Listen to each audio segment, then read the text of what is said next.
पूर्वीच्या काळामध्ये शाळूच्या ज्वाऱ्या फार राहायच्या, आता नाही. आता देवानं ती येळ आणली यंदा. कारण जे आपण ठरवायलो तसं देव करीन याच्या शंका आहे. देवाला जे मान्य असतंय ते देव करतय ना महाराज. कारण तुम्हाला सांगू का, आपण आपल्याला जसं आवडन तसं जीवन जगण्याचा प्रयत्न करायलो, पण जसं तुम्हाला ठवाच ते त्याच्या हातात आहे ना. दरवर्षी लोक काय म्हणाले तर कुठे बेजार व्हायचं हो, दणक सोयाबीन पेरायचं, सोयाबीन झालं की हरभरं कालवायचं. तितकंच सोयाबीन आणि तितकंच हरभरं. त्यानं यंदा काय केलं सांगा बरं? दोनदा मोडावं लावलं म्हण मामाचं. पहा, एकदा नाही दोनदा मोडलं मामानं.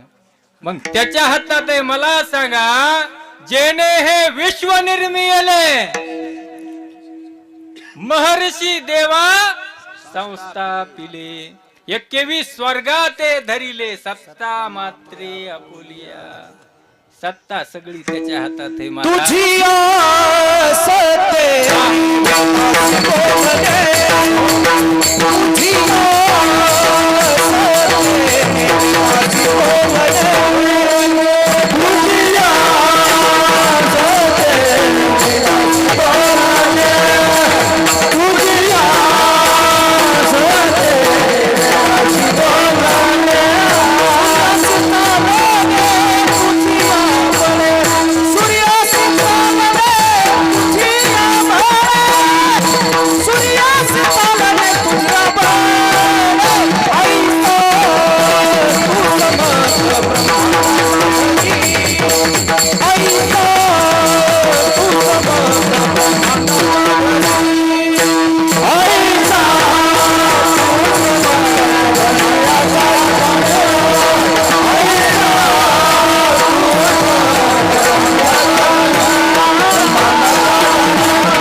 सत्तेशिवाय वृक्षाचं पान सुद्धा हलत नाही महाराज. वृक्षाची पान हले ज्याची सत्ता, राहिली अनंता मग कोठे.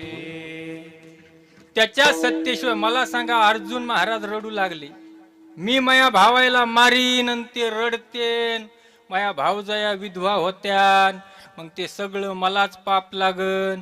भगवंतानं सांगू सांगू जगाचा मालक कदरला अर्जुना. अरे निमित्त होय रे, तू कोण आणि तुझ्या मारल्यानं ते कोण मरणार आले का. बाळा तू फक्त प्रयत्न कर. युद्धाचा अर्जुन रडायलाय. मग देवानं सांगितलं, म्या बोलविल्या वेदू बोले, म्या चालविल्या सूर्य चाले, म्या हालविल्या प्राणू हाले जे जगाते चाळिता, म्याच नेमिला काता काळ ग्रसित से भूता, ये मने अगते पंडू सुता सकळ जयाची. अर्जुना तू फक्त बांध रे, तू फक्त निमित्त होय. तू मारणाराही नाही आणि समोरचे तुझ्या हातानं मरणार बी नाहीत. ते मारणाराही मी आहे आणि मरणारे सुद्धा माझ्या हातानच आहे. तुझ्या हातानं कोण मारायला का. विश्वश्रियेचा भ्रता मीच गा पंडू सुता, मी गोसावी समजता या त्रिलोक्याचा. अर्जुना तस महाराज तुमच्या मतीनं हे कसं चलन. हरभर पेरून, सोयाबीन पेरून, कायनू पेरून, त्याला जे मान्य असन. कारण सकळ जीवांचा करीतो सांभाळ. कारण तुम्हाला सांगायचं म्हणजे त्यानं जे विश्व निर्माण केलंय त्या विश्वामध्ये 84 लाख योन्याचं निर्माण केलेलं आहे. मग त्याला जे विश्व चालवायचंय म्हणून तुम्हाला जेवाऱ्या पेरणं भागच आहे ना महाराज. तुम्हालाच कसं खाऊ देईन ते. मग ते म्हणला, लय तुम्ही दरवर्षी हरभरे पेरायलात, यंदा तुम्ही जेवाऱ्या जिकडं पाहता तिकडं जेवाऱ्यात. कारण त्याला त्या पशुचा विचार करावा लागतो दादा. म्हणून मी सांगू लागलो तुम्हाला की शाळूच्या जेवाऱ्या राहाच्या कंस भले टप्प्या पडायचे आणि ते कंस सांभाळण्यासाठी मळा करायचे लोक. काय करायचे? मळा करायचे. त्या मळ्यावर बसायचे आणि मळ्यावर बसून गरगर गरगर गरगर गरगर गोफण फिरवायचे आणि गोफणीतून खडा मारायचे. पाखर बसले की हा असा खडा मारायचे. वा क्या बात है. लय लागण पण एवढ्यानं मारल्या. असा खडा मारायचे. पण एका श्रीमंताचा शोक असा होता की त्यानं असं ठरविलं की आपल्याला सोन्याचे खडे मारायचे. कायचे? पाखर हाणायचे ज्वारीचे आणि गोपनीला खडे सोन्याचे. कायचे? म्हणा ना काय व्हायला? सोन्याचे खडे. मग ते बसला मळ्यावर आणि मळ्यावर बसून सोन्याचा खडा गोपनीमध्ये धरला. गर गर गर गर गर गर गर गर गर गर फिरला की ठप असा थांबला म्हणताना की एकाच्या पाठीमध्ये लागला. लयत लागला असं एवढ्यानं लागलं आहे का नाही? असा लागला की ते माणूस खाली बसला. बाबा म्हणला म्या याच्या ज्वारीचा एक कणीस तोडलं नाही, याचं बाटूक उपटिलं नाही, याचा हुलडा खाल्ला नाही, याचं काही वाळूक फाळूक पाहिलं नाही. एवढ्या जोऱ्यानं मला दगड मारला, एवढ्या जोऱ्यानं मला दगड मारला म्हणून सारखा विचार करू लागला महाराज. आणि न तिथं विचारपूस करता, न काही करता, न काही पाहता तिथून निघून गेला. गेला महाराज निघून. पण तिथं दुसरा एक माणूस आला, ते म्हणजे संत रूपानं आला. पुन्हा त्या गोपनीचा गर गर गर गर गर गर गर गर फिरलं की ठप पुन्हा एकदा लागला महाराज पाठीत. पाठीत लागला. इतक्या वेदना झाल्या, इतक्या वेदना झाल्या, पुसू नका. पण वेदना झाल्या. तसा विचार केला मला का मारलं असे? म्या याच काहीच केलं नाही, मला एवढ्या वेदनाशीलतेनं मारलं. फिरून पाहिलं महाराज.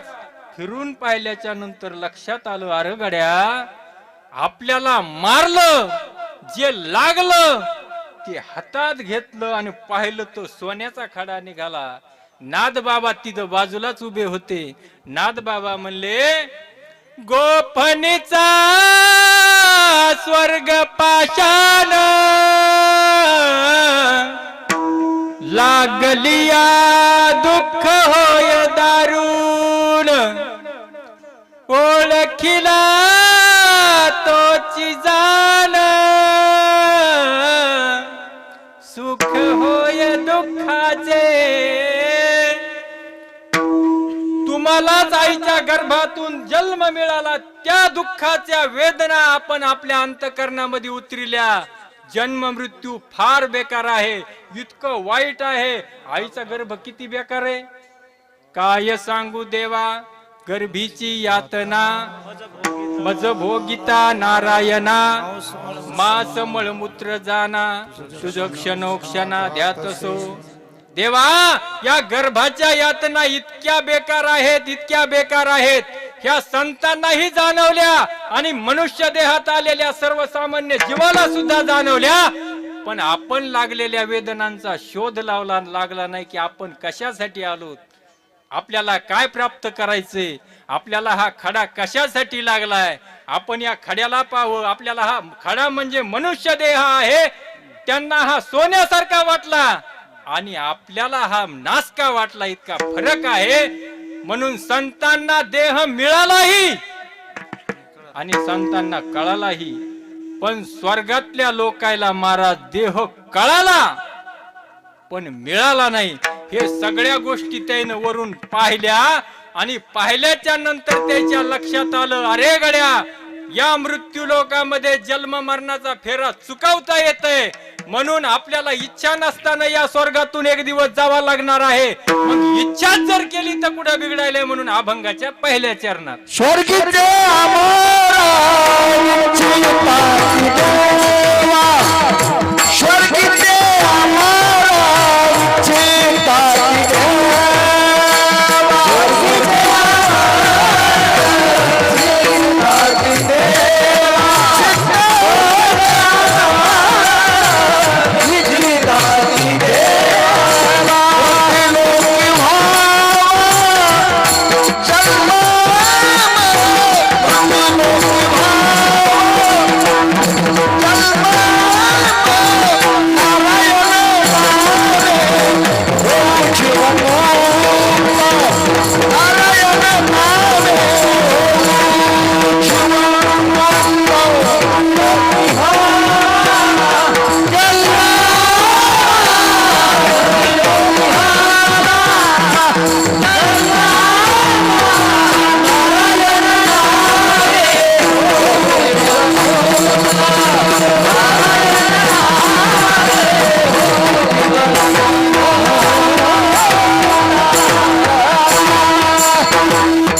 लोकांनी हे खाली पाहिलं की आपल्याला इथून कधीतरी जावाच लागणार आहे, इच्छा नसतानाही आपल्याला इथून जावा लागणार आहे, म्हणून इच्छा करून मानानं जाऊ आणि तिथं जाऊन काय करू, भगवंताचं नामस्मरण करू. कारण या मृत्यू लोकामध्ये आल्याच्या नंतर आपण काहीही करू शकतो महाराज. काही बी म्हणजे चोऱ्या फिर्या काय नाही बरं.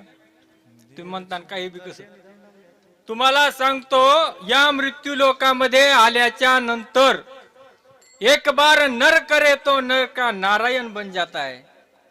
आपण जर ठरविलं तर आपल्याला या मृत्यू लोकामध्ये आल्याच्या नंतर काही सुद्धा करता येते. फक्त कसं वागावं लागते सांगू. आपली भूमिका तटस्थ असली पाहिजे, आपल्या भूमिकेमध्ये निष्ठा असली पाहिजे, आपल्या भूमिकेमध्ये श्रद्धा असली पाहिजे. मग क्षेत्र कुठलं बी असू द्या, वारकरी संप्रदाय असेल. मी फक्त आता तुमचे 10-15 मिनिटं घेणार आहे. मला माहित आहे थोडा वेळ आपला राहिलाय, कारण आपल्याला कीर्तन सुरू करायलाच वेळ झालता. मी जास्त टाइम घेणार नाही, कारण मी प्राथमिकची शाळा आहे. कव्हा भरू वेळेवर सोडतो मी, तुम्हाला बोर होऊ देणार नाही. कारण मला समोरच्या भावना जोपर्यंत लक्षात यायला, तुम्ही जर अशा भावना तर 4 वाजूस तर बी चालू देईन बरं. मला तुमच्या भावना प्रतिक्रिया तुम्ही चांगलं ऐकायले बघून मी सांगायला ना, तुम्ही 5 मिनिटात बी उरकाय सारखं आहे. कारण माझं कीर्तन झालंय, कारण मी अभंगाचा भाव त्याच्यामुळेच अगोदर सांगून टाकलाय. कारण काय होते कधी कधी अभंग घेतला आणि चरण सोडण्यात नाही आले, लोक म्हणते चरण घेतले 5 आणि सोडलं एक बी नाही, याला काहीच येत नाही. असं होतंय का नाही बरं. म्हणून मी अगोदर जरासा वेळ घेतला, तुमचा अभंगाचा भाव अगोदरच सोडा. मग 1 चरण हो का 2 हो मला आता चिंता राहिली नाही. पण मला अभंगाची थोडी भूमिका मांडू द्या. थोडस बोलायचंय मला, 10-15 मिनिटं. चला आपलं मिटलं मग.